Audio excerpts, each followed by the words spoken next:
అంటే నేను ఒక ప్రోగ్రామ్ నా దగ్గర ఒక సిస్టమ్ ఉంది. లెట్స్ సే నా దగ్గర ఒక సిస్టమ్ ఉంది. ఇది హెచ్పి ల్యాప్టాప్.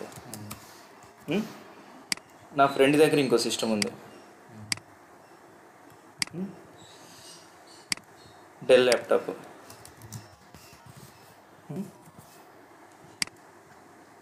ఇప్పుడు నీది వచ్చేసి నీ దాంట్లో ఒక 32 విండోస్ 10 ఆపరేటింగ్ సిస్టమ్ వేసాను.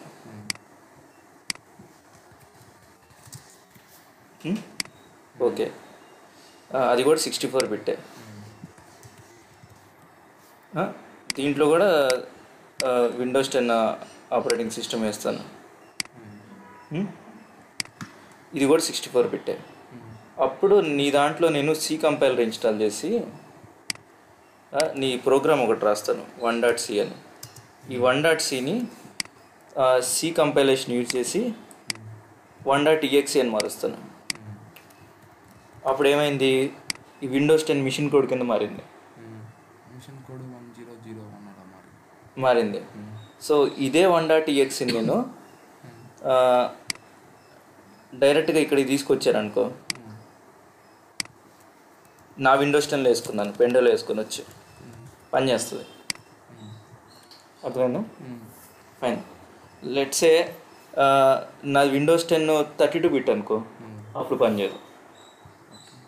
ఎందుకంటే మిషన్ కోడ్ మారిపోద్ది. వాయిస్ ఏమైనా ప్రాసెసర్ డిఫరెంట్ ఉంది. 64 బిట్ 32 బిట్. సో ఇది ప్రాసెసర్ ఇండిపెండెంట్. విండోస్ 10 అయినా సరే అదొక ప్రాబ్లం ఉంది. అప్పుడు నేనేం చేసుకోవాలి, ఈ 1.c ప్రోగ్రామ్ మొత్తం తెచ్చి దీంట్లో పెట్టుకొని నా దాంట్లో ఉన్న సి కంపైలర్తో కంపైల్ చేసుకొని అప్పుడు exe వాడుకోవాలి. సరే, అలా కాకుండా ఇప్పుడు విండోస్ 10 64 బిట్టే. ఇప్పుడు నీ ల్యాప్టాప్ నా ల్యాప్టాప్ ఒకటే, సేమ్ హెచ్పి ల్యాప్టాపే కొనుక్కున్నాం ఇద్దరం. అప్పుడు యాస్టీస్గా వర్కౌట్ అవుద్ది. ఇప్పుడు విండోస్ 10 కాకుండా నేను లైనక్స్ వేసుకున్నాను, సెంటోస్ యుబుంటూ వేస్తాను. అప్పుడేమవుద్ది, నాది 1.exe పనిచేయదు. మళ్ళీ 1.cని నా దాంట్లోకి వేసుకొని కంపైల్ చేసుకొని యుబుంటూలో కంపైల్ చేసుకొని దాన్ని 1.out అని మార్చుకోవాలి. అర్థమైందిగా? 1.out అని మార్చుకోవాలి. అప్పుడు పని చేస్తుంది. అంతేగా? అంతే. సో ఇక్కడ ప్రతిసారి ఏమవుతుంది, మనం జస్ట్ ప్రాక్టీసే కాబట్టి నా సి లాంగ్వేజ్ కోడ్ నీకు ఇచ్చేస్తున్నాను. లెట్సే నేను ప్రాక్టీస్ కాదు, నేను ఒక పలానా క్లయింట్ దగ్గర ఒక 100 కోట్లు ప్రాజెక్ట్ తీసుకొని దానికి నేను ఒక 2 ఏళ్ళు కష్టపడి నా ప్రోగ్రామ్ రాసి ఇచ్చాను. అర్థమైందా? నా ప్రోగ్రామ్ వాడికి ఇచ్చేస్తాను. నా ప్రోగ్రాంలో ఏముంటుంది, బ్యాంక్ ట్రాన్సాక్షన్స్ గురించి రాస్తాను. సో వాడేం చేస్తాడు, అదే ప్రోగ్రామ్ని వాడి కస్టమర్స్కి ఇచ్చుకుంటాడు. హెచ్డిఎఫ్సి బ్యాంక్ వాడికి ఇచ్చాను ప్రోగ్రామ్ రాసి. వాడేం చేస్తాడు, వాడు కంప్లీట్ సి ప్రోగ్రామ్ ఇచ్చేలేడు కదా, వాళ్ళు ఓపెన్ చేసి చూసుకుంటారు కస్టమర్లు. ఏం రాశాడో లాజిక్ అని చూసుకొని ఎక్కడ లూప్ హోల్స్ ఉన్నాయో చెక్ చేసుకొని దాని దగ్గరకు వాళ్ళ దాంట్లో ఎక్స్ట్రా బ్యాలెన్స్ వచ్చేటట్టు మార్చేసుకుంటారు. అంతేగా? హ్యాకింగ్ లేని చేసి. ఎందుకంటే సోర్స్ కోడ్ మొత్తం కనిపిస్తుంది ఏం చేస్తున్నావు అని. సో సింపుల్గా వాడు కోడ్ మార్చేసి అప్డేట్ చేస్తాడు. సో కస్టమర్లకి డైరెక్ట్ కోడ్ ఇవ్వకూడదు. ఇదొక రీజన్. ప్లస్ మొత్తం నువ్వు కోడ్ ఇచ్చేసాక ఇంకా నేను ఎందుకు పట్టించుకుంటాడు, చేంజెస్ కావాలంటే వాడు తెచ్చుకొని మార్చుకుంటాడు. నీకెంత జీవితం ఇస్తాను నువ్వు మార్చేయ్యా అంటాడు. అదే. సో అందుకని డైరెక్ట్గా కస్టమర్కి సోర్స్ కోడ్ ఇస్తాము, కానీ వాడి ఎండ్ కస్టమర్స్కి, ఇప్పుడు హెచ్డిఎఫ్సి వాడికి మనం ప్రాజెక్ట్ తయారు చేసి ఇచ్చాం అనుకోరా, హెచ్డిఎఫ్సి వాళ్ళకి కోడ్ ఇస్తాము, కానీ హెచ్డిఎఫ్సిలో అకౌంట్ ఉన్న వాళ్ళకి ఇవ్వం కదా. వాడికి ఓన్లీ exe ఫైల్ ఉంటుంది, exe లాగా. సో వాడు అకౌంట్ ఇస్తాయి. ఇప్పుడు సపోజ్ ఈ స్కైప్ ఉంది, స్కైప్లో మనం మామూలుగా కాల్స్ చేసుకోవచ్చు. అట్లా కాకుండా స్కైప్ నుంచి ఫోన్ కాల్ చేయాలనుకో బ్యాలెన్స్ వేసుకోవాలి. అదే నీకు Skype.c ప్రోగ్రామ్ ఫైల్ మొత్తం ఉందనుకో, దాంట్లో నువ్వు మార్చుకొని బ్యాలెన్స్ ఒక 100 కోట్లు తీసుకుంటావు నువ్వే. అంటే బ్యాలెన్స్ చెక్ చేసుకునే లాజిక్ ఉంది చూడు. 100 కోట్ల వేసుకోపోయినా పలానా చోట బ్యాలెన్స్ ఎంత ఉందో చెక్ చేసుకొని కాలు వెళ్ళేటట్టుగా రాసుకొని ఉంటాడుగా కోడ్లో, దాన్ని నేను కమెంట్ చేసేస్తా. అక్కడ అప్పుడు ఏమవుతుంది, బ్యాలెన్స్ చెక్ చేసుకోకుండానే కాలు వెళ్ళిపోతుంది, అది లాసే కదా. సో వాడికి ఈఎక్సీనే ఇస్తాం ఎండ్ కస్టమర్కి, డైరెక్ట్ కోడ్ ఇయ్యం. సో ఇది, సో అప్పుడు సి లాంగ్వేజ్లో ఒక డిఫెక్ట్ ఏంటంటే ఇది మెషిన్ డిపెండెంట్. Machine dependent. ఇంకోటి ఏంది, ఆబ్జెక్ట్ ఓరియంటెడ్ కాన్సెప్ట్స్ ఉండవు సిలో, దానికి C++ పెట్టుకున్నారులే, ప్లస్ పాయింటర్స్ ఇవన్నీ ఉంటాయి. సో జావాని ఇంకో లాంగ్వేజ్ క్రియేట్ చేసినప్పుడు ఏం చేశారంటే వాళ్ళు ఈ పాయింటర్స్ తీసేశారు కష్టంగా ఉందని. ప్లస్ సింటాక్స్ ఆల్మోస్ట్ C++దే ఉంటుంది, కొంచెం మారుతాయి. ఆ పాయింటర్స్ తీసేసాడు, తీసి ప్లస్ ఇంకొక ప్లాట్ఫామ్ ఇండిపెండెన్సీ అని ఒకటి క్రియేట్ చేశారు. అదేమవుద్దంటే ఈ సి లాంగ్వేజ్ ఉంది చూడు, మొత్తం తీస్తున్నా. ఇప్పుడు ఏమవుద్దంటే ఇది నా HP ల్యాప్టాప్, ఇది నా డెల్ ల్యాప్టాప్. సిలాగా సిలో 1.c అని రాస్తా ప్రోగ్రామ్ పేరు, ఇక్కడ 1.java అని రాస్తా, వీళ్ళ కంపెనీదే. అర్థమైంది ప్రోగ్రామ్. ఈ ప్రోగ్రామ్ని డైరెక్ట్గా EXE కన్వర్ట్ చేయట్లే మనం. మరేం చేస్తామంటే వీడి ఓన్ బైట్ కోడ్ అని ఉంటుంది, బైట్ కోడ్ అంటారు. ఈ బైట్ కోడ్ కింద కన్వర్ట్ చేస్తాం, అంటే 1.class కింద కన్వర్ట్ అవుతుంది. దీని ఎక్స్టెన్షన్ 1.class అని ఉంటుంది, బైట్ కోడ్ కింద కన్వర్ట్ అవుతుంది. ఈ క్లాస్ ఫైలు మెషిన్ కోడా కాదు, మెషిన్ కోడ్ కాదు, ఇది 1.class. ఈ జావా వాడు సొంతగా తయారు చేసిన బైట్ కోడ్ లాంగ్వేజ్. అది నువ్వు EXE లాగా నువ్వు ఓపెన్ చేస్తే నెంబర్లే కనిపిస్తుంటాయి.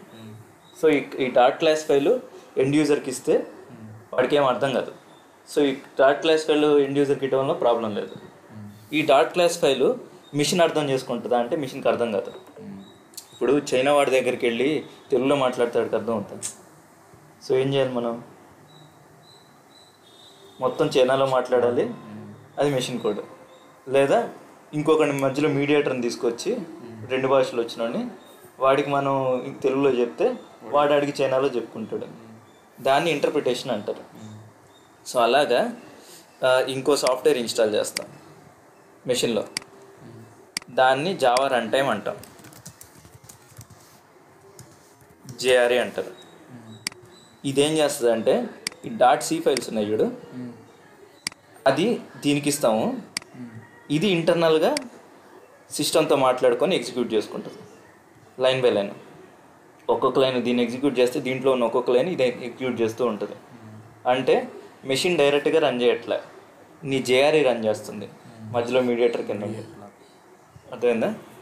ఈ కంపైలేషన్ చూడు, జావా నుంచి క్లాస్కి, దీన్ని జావాC అనే కంపైలర్ ఉంటుంది.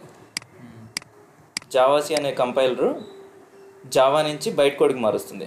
జావా రన్ టైమ్ ఎన్విరాన్మెంట్ వచ్చేసి డైరెక్ట్గా మార్చట్లే, మార్చకుండా డైరెక్ట్గా ఎగ్జిక్యూట్ చేసుకుంటుంది. అర్థమైందా? నువ్వు జావా రన్ టైమ్ ఏం చేస్తుందంటే నీకు మళ్ళీ ఏదో .exe కింద మార్చట్లే, మార్చకుండా ఇది డైరెక్ట్గా ఈ బైట్ కోడ్ని ఎగ్జిక్యూట్ చేస్తుంది మన బదులు. ఇప్పుడు ఏం చేస్తుందంటే ఈ మెషిన్ కోడ్ అంటే డైరెక్ట్గా Windows 10 ఎగ్జిక్యూట్ చేస్తుంది, జావా కోడ్ అంటే మెషిన్ బదులు జావా రన్ చేస్తుంటుంది, మనకు అవుట్పుట్ చూపిస్తూ ఉంటుంది. అర్థం కాలేదా? మనం రాసిన కోడ్ ఫైల్ ఇదన్నీ, దాన్ని బైట్ కోడ్గా మార్చింది సిస్టమ్ మార్చింది, జావా కంపైలర్ మార్చింది.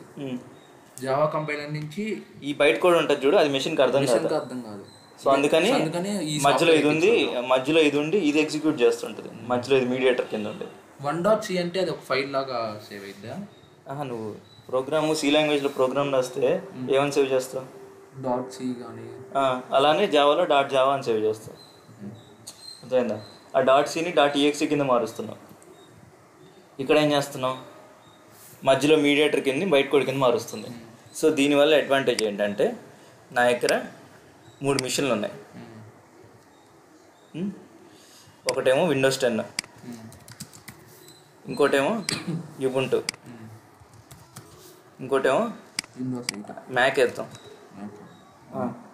విండోస్ 8 మ్యాక్ వేద్దాం, మ్యాక్ ఓఎస్ అదే ఐఫోన్ వాడితే, ఇంకోటి సెంటోఎస్ అని వేసుకుందాం. ఇట్లా 3 ఉన్నాయి. సి లాంగ్వేజ్లో చేసినప్పుడు ఏం చేస్తామంటే ఈ 1.c ఉంది, ఎగ్జాంపుల్ పేరు 1 పెట్టుకో, హలో పెట్టుకో, ఏదైనా పెట్టుకో. .c అనేది సోర్స్ కోడ్. అంటే డైరెక్ట్గా నువ్వు సీలో ఇంగ్లీష్లో రాస్తావు చూడు, ప్రింట్ఎఫ్ అని ఆ ప్రోగ్రామ్ని విండోస్ 10 కస్టమర్కి పంపాలనుకో, మళ్ళీ మన దగ్గర ఈ 1.cని ఈ విండోస్ 10 కంపైలర్తో 1.exe అని మార్చి ఇది పంపిస్తాం. అది వాడు వాడుకుంటాడు. ఇంకో కస్టమర్ నాకు యుబుంటూ ఉందంటే మళ్ళీ ఈ 1.cని మనం 1.out అని మార్చి యుబుంటూ వాడికి పంపిస్తాం సపరేట్గా. ఇంకో కస్టమర్ నేను మ్యాక్ వాడుతున్నా అంటే మళ్ళీ మనమే కంపైల్ చేసి ఆ మ్యాక్ వర్షన్ పంపిస్తాం. ఇది సీలో జరుగుతుంది. ప్రతి ఒక్కడికి సపరేట్ ఈఎక్సీలు పంపించుకుంటాం. దానివల్ల ఏమవుతుంది, మనం ఒక వెబ్సైట్ పెట్టుకొని అందులోకి వెళ్ళంగానే డౌన్లోడ్ అని కొట్టంగానే విండోస్కి కావాలా, లైనక్స్కి కావాలా, మ్యాక్కి కావాలా అని అది అడుగుతుంటుంది. కరెక్టే కదా, సింగిల్ ఫైల్ కాదు, దేనికి కావాలి అని అడుగుతుంటుంది. సపోజ్ నువ్వు ఏదైనా సాఫ్ట్వేర్ వెబ్సైట్లో ఓపెన్ చేసి చూస్తే download for Mac, download for Windows అని చెప్పి అడుగుతుంది కదా. తెలుసు అండి. విఎల్సి ప్లేయర్ డౌన్లోడ్కి వెళ్తా చూడు, డౌన్లోడ్ ఫర్ విండోస్ ఉంది. అట్లానే కింద లైనక్స్కి, మ్యాక్కి, ఐఓఎస్కి సపరేట్గా ఉన్నాయి. సపరేట్గా పెట్టుకున్నారు. సో మనం ఇట్లా అన్ని ఎన్విరాన్మెంట్లకి సపోర్ట్ చేస్తూ మనం ఈఎక్సీలు పెట్టుకోవాల్సి వస్తుంది. అదే జావా అనుకో, ఇట్లా మనం కంపైల్ చేయం. ఈ కంపైల్ చేసినప్పుడు .exe కాకుండా .class వస్తుంది. అందరికీ .classలో ఇస్తాం, సపరేట్గా ఒకటే ఇచ్చేస్తాం. అందరికీ ఇదే .class ఇచ్చేస్తాం, సపరేట్గా కంపైల్ చేయం. వాళ్ళని జావా ఇన్స్టాల్ చేసుకోండి అని చెప్తాం. వాళ్ళందరూ దీంట్లో జావాలు ఇన్స్టాల్ చేసుకుంటారు.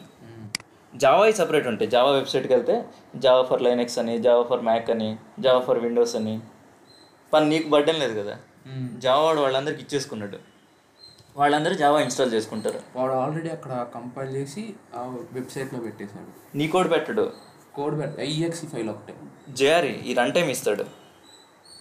ఇవి జావా రన్ టైమ్ ఎన్విరాన్మెంట్ అని కదా. ఈ సాఫ్ట్వేర్ ఇన్స్టాల్ చేసుకుంటే నీ .class ఫైల్ ఎగ్జిక్యూట్ అవుతురా, ఏ మిషన్ అయినా సరే. సో నీ .class ఫైల్ మారదు.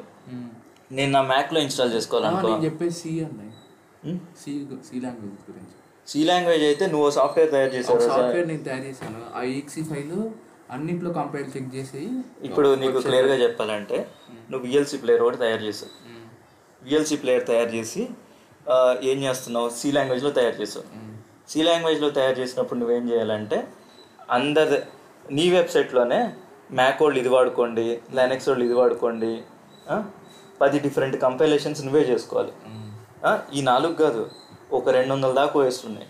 ఆ 200 కస్టమర్లు నీది వాడాలంటే నువ్వు నీ వెబ్సైట్లో 200 ఫైల్స్ పెట్టుకోవాలి, డౌన్లోడ్ చేసుకోండి అని. మళ్ళీ ఊరికే పెట్టేది కంపైల్ చేయటం కాదు, కంపైల్ చేసింది పనిచేస్తుందా లేదా అని టెస్టింగ్ టీంకి పెట్టి పంపించాలి. ఆ 200 ఫైల్స్ని మళ్ళీ నీ టెస్టింగ్ టీం వాళ్ళు పనిచేస్తుందా లేదా చెక్ చేసుకోవాలి. ఎంత పడినది. సో దాని బదులు నేనేం చేస్తానంటే నా దాంట్లో సింగిల్ క్లాస్ ఫైల్ పెడతా. నా వెబ్సైట్లో కస్టమర్లు అందరూ ఆ క్లాస్ ఫైలే డౌన్లోడ్ చేసుకుంటారు, ఆ బైట్ కోడ్ని. వాళ్ళకి నేనేం చెప్తానంటే జావా ఇన్స్టాల్ చేసుకోండి అంట. వాళ్ళు జావా వెబ్సైట్కి వెళ్ళి జావా ఇన్స్టాల్ చేసుకుంటారు. నాకు బర్డెన్ తగ్గింది కదా, జావా వాడి సాఫ్ట్వేర్ ఉంది, అది తెచ్చుకొని ఇన్స్టాల్ చేసేసుకుంటారు.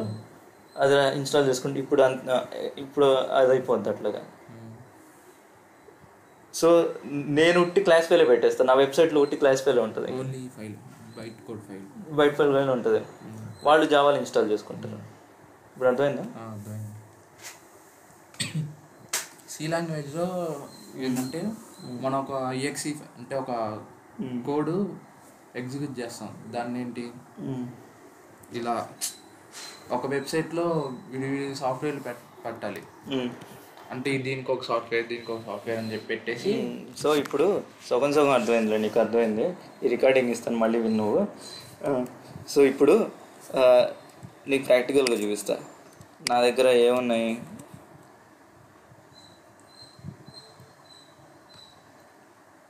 ఉబుంటూ ఉంది.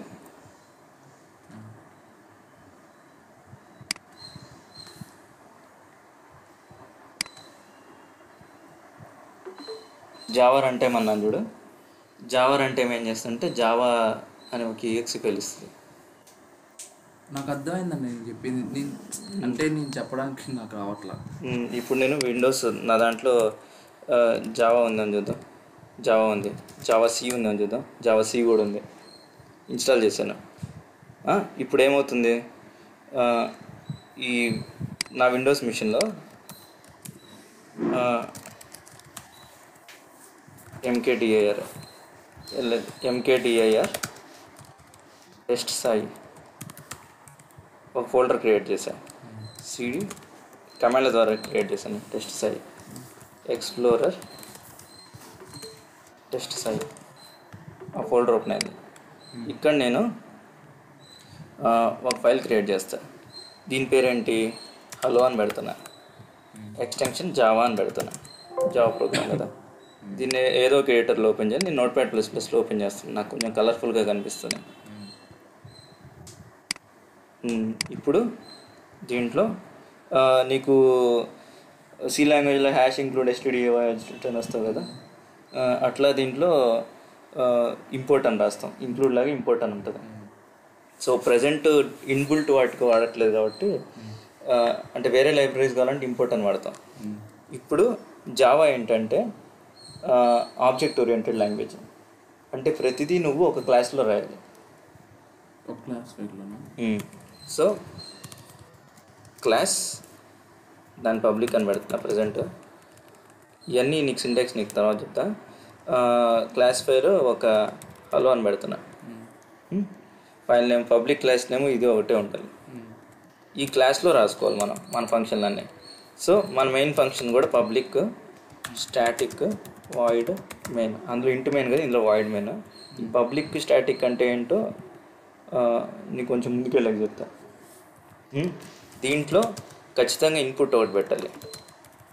నువ్వు పంపించే కమాండ్ లైన్ పారామీటర్స్ అన్నీ దీంట్లోకి వెళ్తాయి. ఇప్పుడు సిస్టమ్ డాట్ అవుట్ డాట్ ఇందులో ప్రింట్ఎల్ అని ఇట్లా రాస్తాం. ప్రింట్ఎఫ్ని ప్రింట్ఎల్ అని రాస్తాం. ప్రింట్ఎల్ అని దీంట్లో కూడా ప్రింట్ఎఫ్ ఉంటుంది.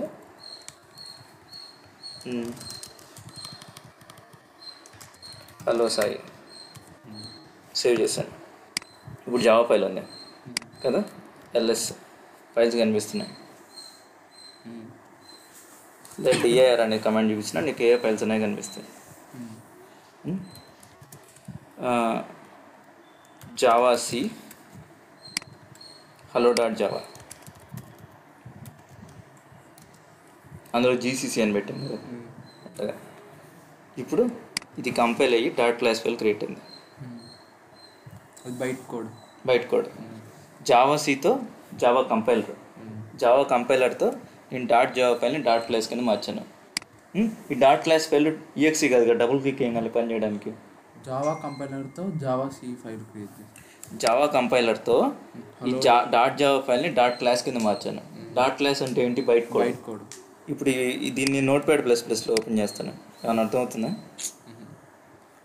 మిషన్ అంటే జావా సగం కంపైలర్ జావా మిషన్ అదే బైట్ కోడ్. ఇప్పుడు దీన్ని EXE అయితే నేను డైరెక్ట్గా హలో డాట్ క్లాస్ అని రాయగానే నాకు ఇక్కడ ఎగ్జిక్యూట్ అయిపోద్ది కదా. నాకు దీనికి అర్థం కాక దేంతో ఓపెన్ చేయాలని అడుగుతుంది. How do you want to open this file?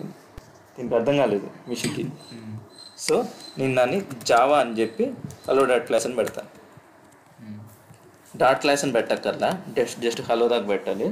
Extension పెట్టకుండా నాకు అవుట్పుట్ వచ్చింది. సో ఈ జావా అనే EXE నా హలో డాట్ క్లాస్ ఫైల్ని ఎగ్జిక్యూట్ చేస్తుంది. Where Java C program files adapt open చేయడానికి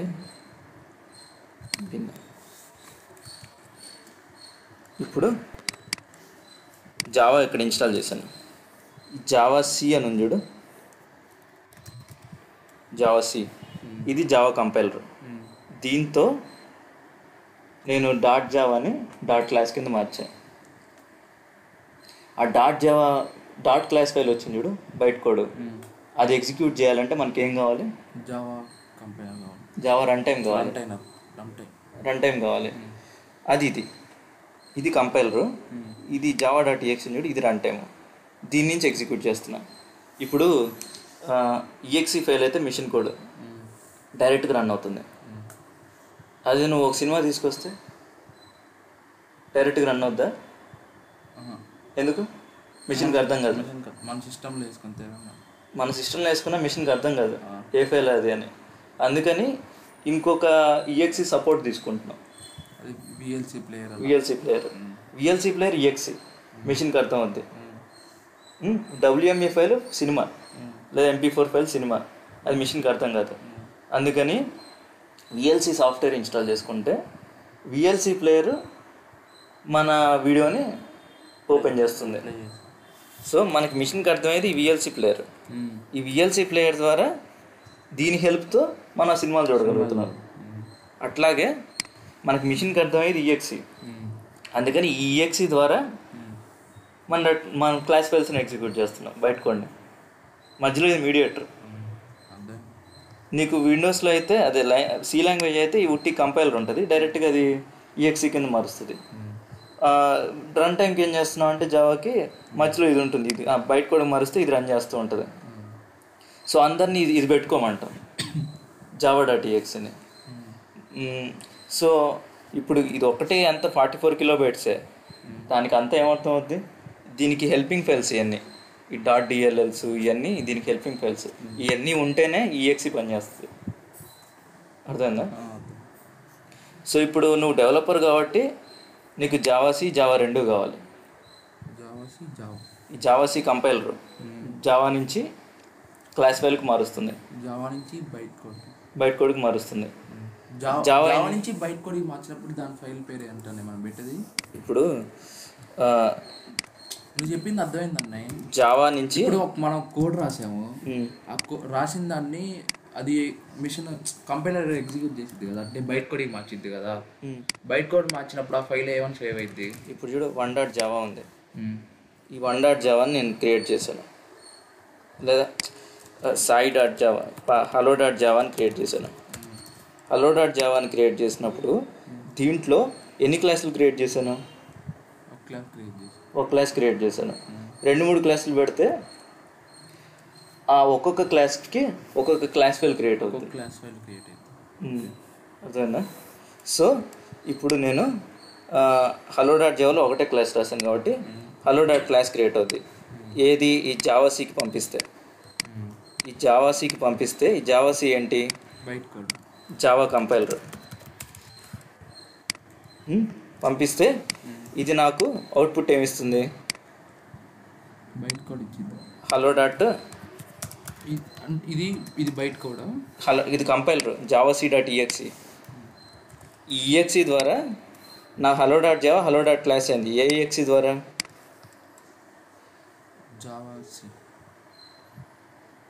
జావాసీ ఈఎక్సీ ద్వారా.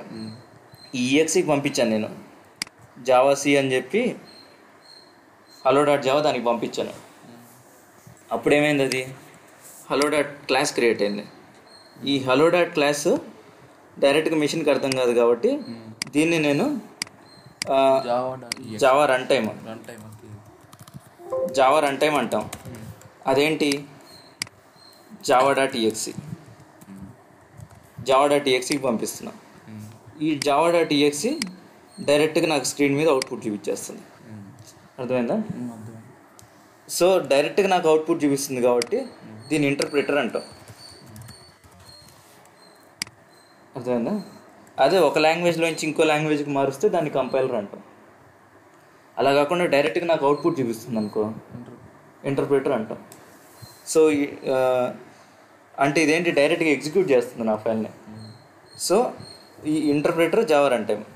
ఇప్పుడు నువ్వు చెప్పు, నేను స్కైప్లాంట్ సాఫ్ట్వేర్ ఒకటి తయారు చేశాను జావాలో. ఆ స్కైప్లాంట్ సాఫ్ట్వేర్ నేను తయారు చేసినప్పుడు దాన్ని డాట్ క్లాసుల పై కంపైల్ చేయడానికి నాకు జావా కంపైలర్ కావాలి, అంతేగా? నేను కస్టమర్కి .java ఇస్తాను. ఏమిస్తాను? ఈ డాట్ క్లాస్ ఇస్తాను. ఈ డాట్ క్లాస్ ఇచ్చినప్పుడు వాడికి ఉట్టి జావా సరిపోతుంది కదా, జావా కంపైలర్ అవసరం లేదు కదా. ఇది లేకుండా రన్ అవుతుంది ఈ మిషన్. ఇది ఒకటి ఉంటే సరిపోతుంది కదా, జావా ఉంటే సరిపోద్ది. జావా కంపైలర్ అవసరం లేదు, అవసరం లేదు, అంతేగా. ఇది ఒక ఫైల్ అన్నా ఇది ఒక ఫైల్ ఇస్తే సరిపోద్ది. ఒక ఫైల్ కాదు, దాని రిలేటెడ్ ఫైల్స్ కూడా ఉంటాయి, దాని లింక్డ్గా మిగతా కొన్ని ఫైల్స్ ఉంటాయి చూడు. ఇందులో కొన్ని దీనికి సంబంధించినవి, కొన్ని దీనికి సంబంధించినట్టు ఉంటాయి. సో అందుకని జావా వెబ్సైట్లో డౌన్లోడ్ చేసుకుంటాం. జావా వెబ్సైట్లో అందుకని 2 సాఫ్ట్వేర్లు ఇస్తున్నారు. మ్యాక్ బుక్కి విండోస్ కాదురా, మ్యాక్ విండోస్ అని కాదు. ఇప్పుడు కస్టమర్లు కానీ డెవలపర్స్కి ఏమో జేడీకే అని ఇస్తారు, జావా డెవలప్మెంట్ కిట్. అర్థమైందా? కస్టమర్లకేమో ఓన్లీ జేఆర్ఈ ఇస్తాం. జేడీకే ఏంటంటే ఈ జేడీకేలో మనకి జావా సి ఉంటుంది, మళ్ళీ దాని లింక్డ్ ఫైల్స్ ఉంటాయి, ప్లస్ జావా ఉంటుంది. అదే జేఆర్ఈ అనుకో, ఈ జావా సి ఉండదు, ఉట్టి జావానే ఉంటుంది. జావా మళ్ళీ దాని ఫైల్స్ ఉంటాయి. దానివల్ల ఏమవుతుందంటే మనకి జేడీకే ఇన్స్టాల్ చేసాం అనుకో, ఆ డౌన్లోడ్ చేసిన ఫైల్ ఒక 300 MB ఉంటుంది. అదే జేఆర్ఈ ఇన్స్టాల్ చేస్తే ఒక 150 MBనే ఉంటుంది. సగానికి సగం పోద్ది, అవసరం లేదు కాబట్టి. సో నువ్వు కస్టమర్లకి జేఆర్ఈ ఇన్స్టాల్ చేసుకో చాలా అంటావు. అర్థమైందా? సో ఇప్పుడు నువ్వు అన్నా చూడు మ్యాక్ అది ఇదని, అది వాడు చూసుకుంటాడు. జేడీకేలో మ్యాకా, యుబుంటునా, లైనక్స్ అని వాడు చెక్ చేసుకుంటాడు. లేదా ఇప్పుడు 2 ప్రోడక్ట్లు, ఇప్పుడు సీకి అయితే 100 ఇవ్వాలి, దీనికైతే 2 ప్రోడక్ట్లు. కాదురా, నీకు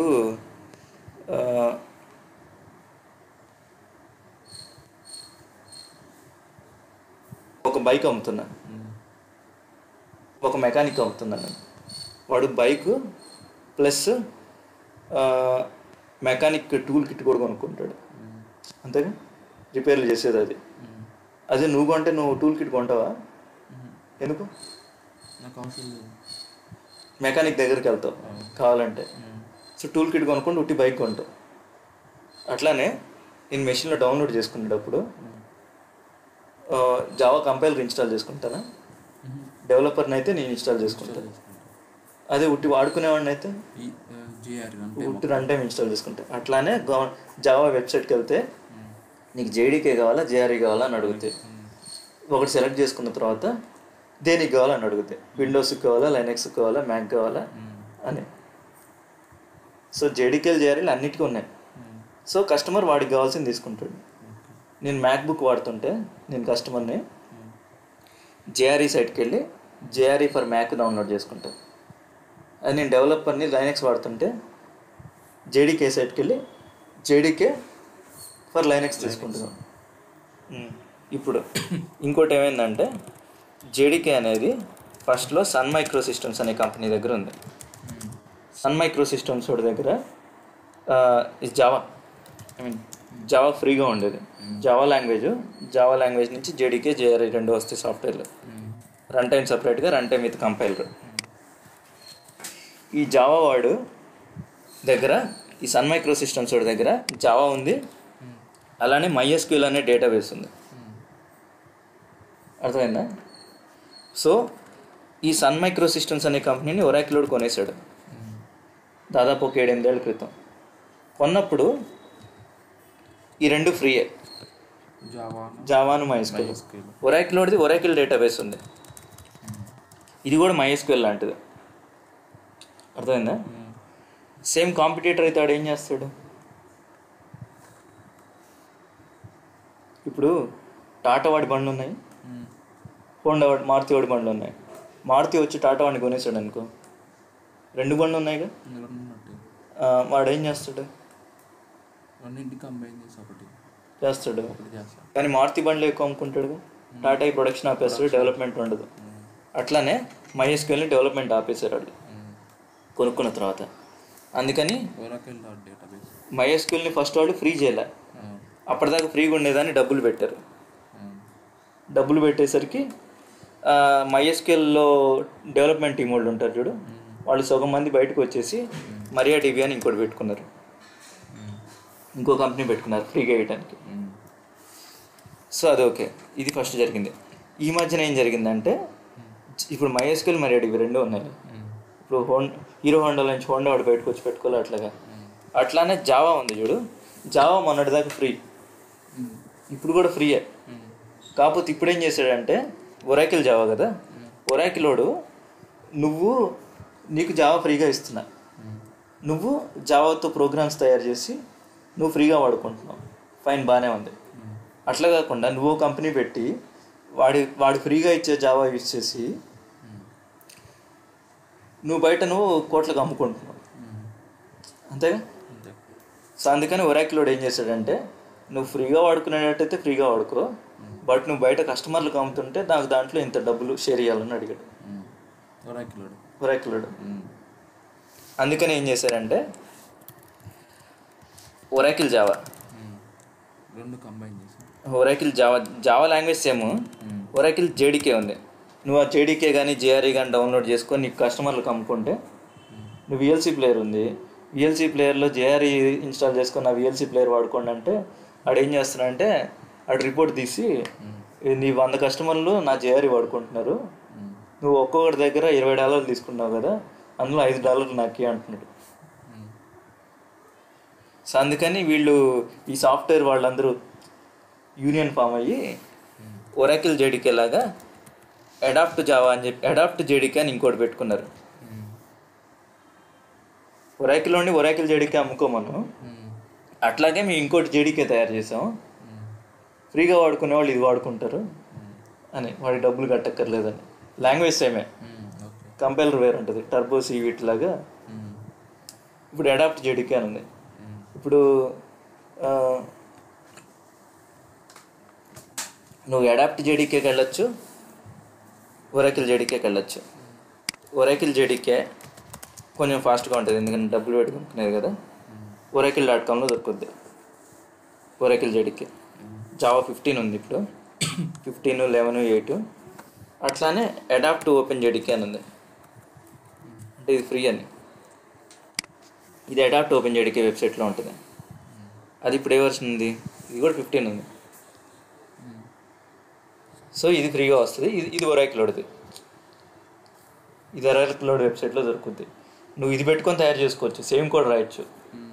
కాకపోతే నీ కస్టమర్లు ఇది వాడమని చెప్తుంటావు నువ్వు. ఇంకా నీ కస్టమర్లను కూడా కాదు, ఇప్పుడు నువ్వు స్కైప్ తయారు చేసారా,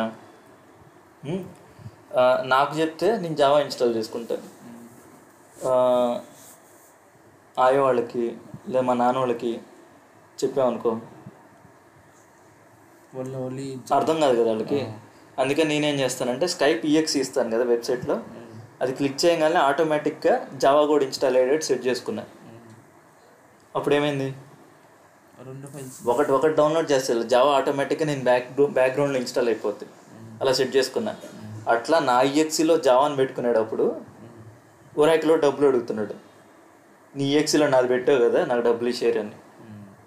అట్లా పెడుతున్నప్పుడు జావా తీసేసి నేను అడాప్ట్ ఓపెన్ జేడీకే పెట్టుకుంటున్నా, ఫ్రీగా ఉంటుంది కదా అని. సో అది. సో ఇప్పుడు కంపెనీలో మ్యాక్సిమం అడాప్ట్ ఓపెన్ జేడీకే వాడుతున్నారు. లైసెన్స్ కట్టిన వాళ్ళు ఒరాకిల్ జేడీకే వాడతారు. నువ్వు స్టార్టింగ్ నువ్వు నేర్చుకోవడానికి నువ్వు ఒరాకిల్దే వాడుకో, ఎందుకంటే ఒరాకిల్ కొంచెం స్పీడ్గా ఉంటుంది. అర్థమైంది ఇప్పటిదాకా? సో ఇప్పుడు నేను డాట్ క్లాస్ ఫైల్ అని చూడు, డాట్ క్లాస్ ఫైల్ విండోస్లో తయారు చేశాను చూడు, test.sai.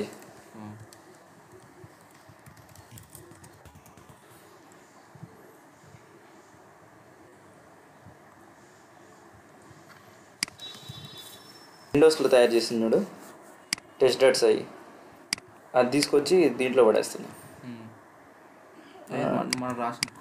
మనం రాసిన కోడ్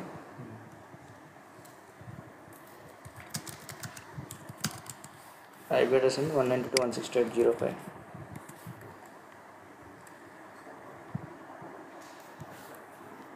ఇది ఇక్కడ కాపీ చేశాను చూడు, hello.java, hello.class 2 కాపీ చేశాను. ఇప్పుడు నేనేం చేస్తానంటే LS అని కొడితే నాకు ఫైల్స్ కనిపిస్తున్నాయి చూసావా.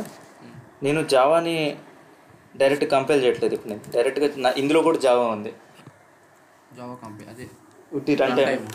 సో జావా స్పేస్ హలో, ఇంకా లేదు ఇన్స్టాల్ చేయమంటుంది. ఓపెన్ చేయడానికి ఇన్స్టాల్ చేసుకోమని అడుగుతుంది. ఇది ఇన్స్టాల్ చేశారనుకో నాకు జావా EXE వస్తుంది. డైరెక్ట్గా జావా హలో అని కొట్టగానే నాకు అవుట్పుట్ వచ్చేస్తుంది. సో ఇక్కడ ఏమవుతుంది, నేను క్లాస్ ఫైల్ ఇచ్చేస్తున్నా, ఈ .java ఇవ్వాల్సిన అవసరం లేదు. ఉట్టి బయట కూడా ఇస్తే సరిపోతుంది. అది ఇప్పుడు ఈ జావా అనే పేరు ఎట్లా వచ్చిందంటే, నువ్వు మళ్ళీ సోదినావు కాబట్టి చెప్తున్నా. జావా డెవలప్మెంట్ వాళ్ళు ఉన్నారు చూడు, వాళ్ళు పనిచేసేటప్పుడు పలానా బ్రాండ్ కాఫీలు ఎక్కువ తాగేవాళ్ళు అంట. కాఫీ, ఆ కాఫీ వచ్చేసి అక్కడ జావా అనే ఒక ఐలాండ్ ఉంది, ఐలాండ్ నుంచి వచ్చేదంట. సో ఆ కాఫీ క్వాలిటీ అదంతా బాగుండేసరికి బాగా చురుగ్గా పనిచేసేవాళ్ళు అంట. సో అందుకని లాంగ్వేజ్కి పేరు పెట్టాలనుకున్నప్పుడు ఐలాండ్ పేరు పెట్టేశారు, జావా అని, వాళ్ళందరూ కలిసి. సో అది